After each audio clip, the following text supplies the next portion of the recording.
The electrons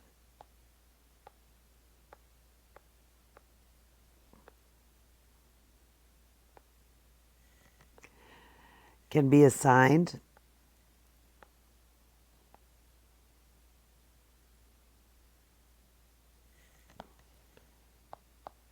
to orbitals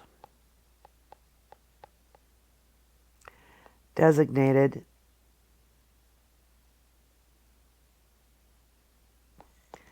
as n equals 2 and L equals 1.